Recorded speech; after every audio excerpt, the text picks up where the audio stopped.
Kita ingin ke Dr. Pandu, pemirsa. Dr. Pandu, perlu nggak sih divaksin sampai 3 kali khususnya untuk nakes? Ya, itu sudah dibicarakan sejak sebulan yang lalu sebenarnya. Ide untuk memberikan proteksi kepada nakes yang lebih karena masih banyak nakes yang menghadapi situasi yang tidak kita harapkan, yaitu ada sebagian yang terinfeksi atau pernah terinfeksi kemudian terinfeksi kembali, terus ada yang sampai menderita COVID berat dan meninggal. Tapi ternyata dari data sebagian ada yang kalau lihat yang sudah divaksinasi itu tetap bisa memberikan proteksi. Yang kebanyakan yang mengalami itu ternyata yang vaksinasinya masih parsial, baru 1 kali injeksi dan sebagainya. Tetapi keadaan sekarang makin memberikan dorongan karena yang vaksinasi lengkap pun ada yang mengalami sampai meninggal. Ini artinya mungkin sudah divaksinasi, tetapi tubuhnya tidak memberikan respon imun yang kita harapkan. Karena itulah pemberian vaksinasi ketiga menjadi urgen sekali untuk cepat dilakukan, tetapi bukan dari jenis vaksin yang sama. Kita harus mengusulkan kepada Kemenkes dan Badan POM untuk mempertimbangkan vaksin jenis yang lebih daya efikasinya lebih baik, yaitu misalnya Moderna atau Pfizer, di mana efikasinya hampir di atas 95%. Diharapkan nanti pas vaksin ini datang, sebaiknya tetap diprioritaskan kepada nakes lebih dahulu, kemudian kalau memang dipikirkan untuk bisa pada penduduk yang lebih luas, nanti bertahap bisa dilakukan. Oke, Dok, ini kan artinya masalah keefektifannya. Sebaiknya diberikan vaksin yang jenis beda. Pfizer, tadi dokter menyebutkan Pfizer dan juga Moderna. Apakah ini bisa dikatakan bahwa Sinovac yang sudah diterima oleh jutaan orang Indonesia ini tidak ada artinya kalau demikian? Bukan berarti demikian. Sangat berarti karena kalau tidak ada vaksinasi Sinovac itu jauh lebih banyak masalahnya. Tetapi untuk mencapai kekebalan yang lebih luas itu perlu ada tambahan. Ini juga pengalaman dari negara lain gitu kan. Misalnya negara Inggris gitu kan, dia melakukan vaksinasi suntikan semuanya dulu diberikan dengan suntikan AstraZeneca. Kemudian karena sudah kehabisan stok, kemudian dilanjutkan dengan Pfizer. Ternyata dari data yang ada, karena sebagian masih ada yang mendapatkan AstraZeneca, dengan kombinasi jenis vaksin yang berbeda, itu memberikan respon yang jauh lebih baik. Pfizer sendiri pun dengan adanya mutasi Delta, itu juga efikasinya menurun.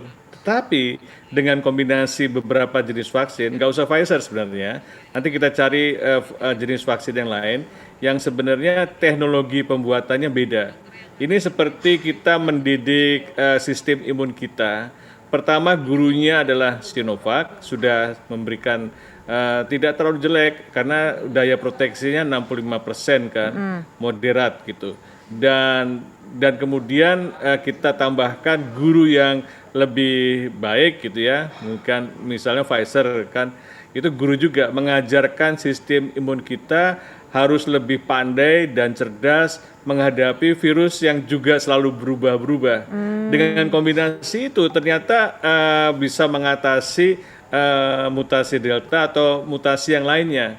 Dengan demikian kita akan pengetahuan jadi bertambah. Dulu kan orang takut untuk menggabungkan atau mencampur dua jenis vaksin yang berbeda. Ternyata hasil beberapa pengalaman di banyak negara itu memberikan efek yang berbeda, efek yang lebih baik. Oke, Dok, kalau misalkan nih ada memungkinkan nggak sih saat ini kalau dari informasi yang dokter punya, kalau ada orang awam non nakes ingin mendapatkan vaksin yang ketiga kali, apakah itu memungkinkan untuk didapatkan secara sendiri, Dok?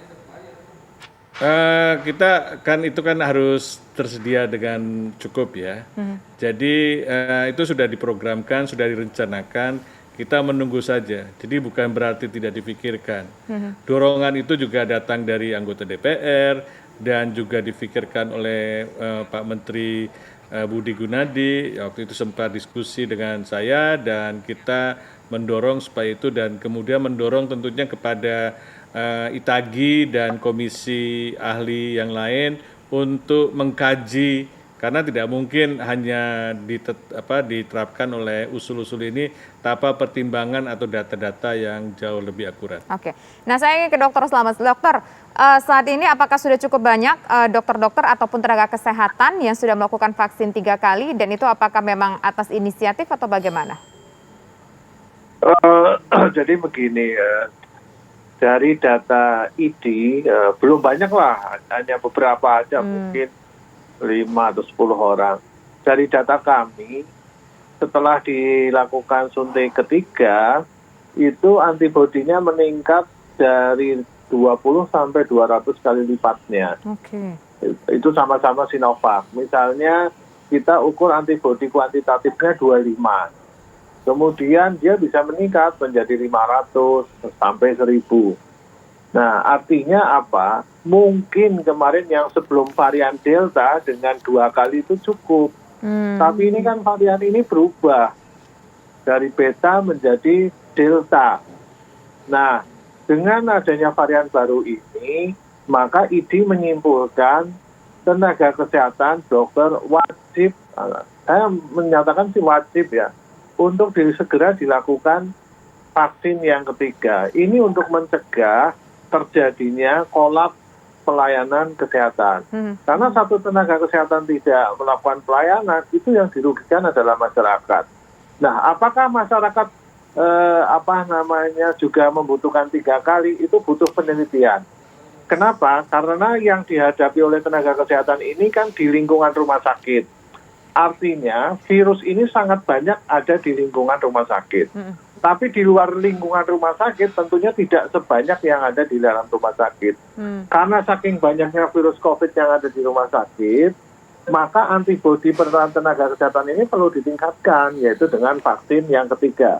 Apakah vaksin ini menggunakan Sinovac atau Moderna dan yang lain-lain? Dari beberapa penelitian itu mixing juga, tadi Pak Pandu menyatakan betul. Gabungan antara yang sekarang terjadi adalah gabungan antara AstraZeneca dengan Pfizer, itu jauh lebih bagus. Tapi Sinovac dengan Pfizer, Moderna atau Sputnik, kita belum ada data. Tapi intinya adalah pasti akan lebih baik daripada yang 2 kali. Oke. Jadi kalau untuk masyarakat yang setelah tenaga kesehatan. Oke, artinya tenaga kesehatan diprioritaskan untuk vaksin 3 kali, ini sangat dianjurkan sekali, dan untuk masyarakat pun juga bisa untuk vaksin 3 kali, tapi nanti begitu ya. Nanti kita akan berbincang lebih banyak lagi, dokter, usai jeda berikut pemirsa. Kami kembali sesaat lagi.